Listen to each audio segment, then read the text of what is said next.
Hello learners, and welcome to today's lesson of rate, ratio and proportion. Let's start off our lesson with a did you know. So did you know that every plate of food that you make is a ratio?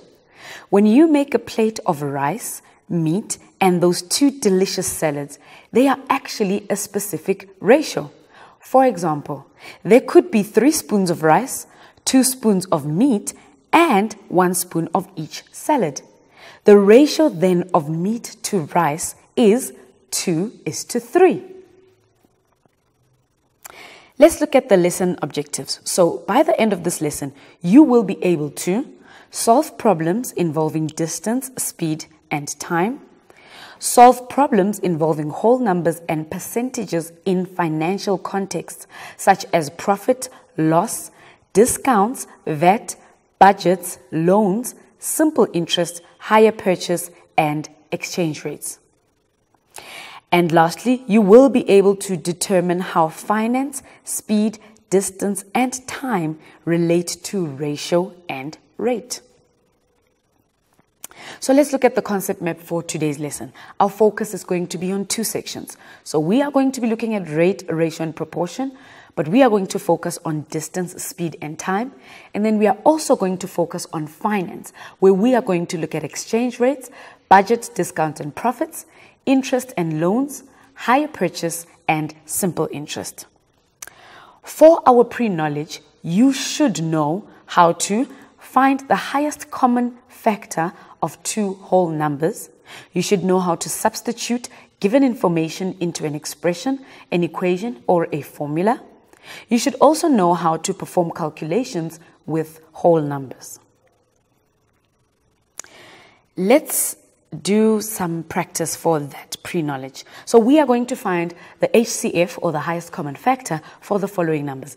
Let's find the highest common factor for 3 and 15.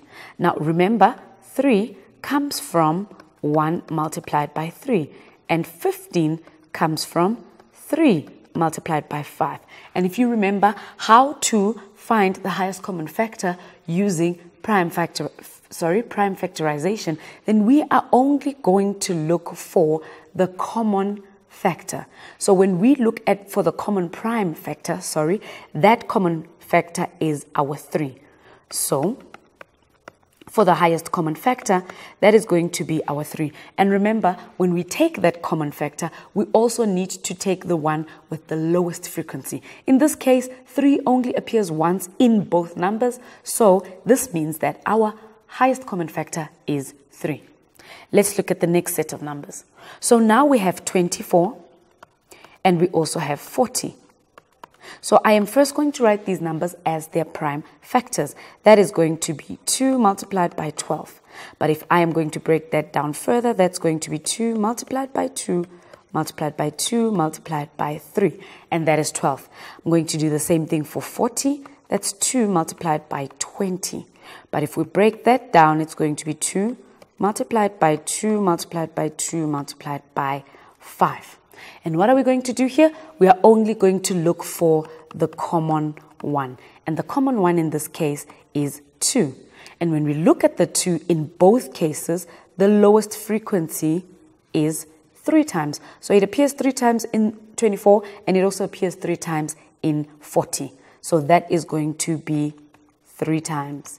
That means 2 is going to multiply itself twice. And 2 multiplied by 2 multiplied by 2 gives us 8. It means the lowest common factor, the highest common factor for 24 and 40 is 8. We look at the next one, which is 100 and 164. So we are going to do the same thing. 100 comes from 4 multiplied by, 100 comes from 4 multiplied by 25. And if we break that up, that is 2 multiplied by 2 multiplied by 5 multiplied by 5.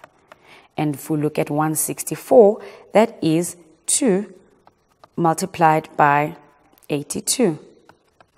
That becomes 2 multiplied by 2 multiplied by 41. So the highest common factor is going to be, so we are going to look at the prime factors of 100, and we are going to look at the prime factors of 164, and we are going to look at for the common prime factor, which is 2. But remember, we take the one with the lowest frequency. So for the prime factors of 100, it is only 2 times, and for the factors of 164, it is also 2 times. So we are going to multiply 2 by itself only once. So that gives us 2 multiplied by 2, and the answer there is going to be 4. Let's move on to substitution. So if we are given an equation, for example, y is equals to 2x plus 4, and we are required to calculate the value of y if x is equals to 7, then we are going to have that y is equals to 2, and in the place of x, I have substituted 7 because that is the value that we were given.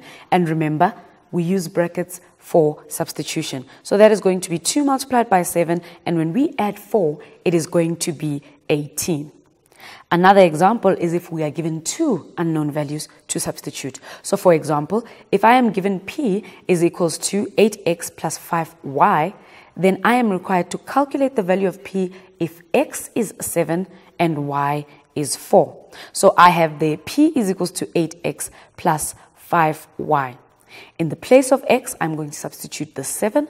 In the place of y, I'm going to substitute the 4. That is actually supposed to be a minus.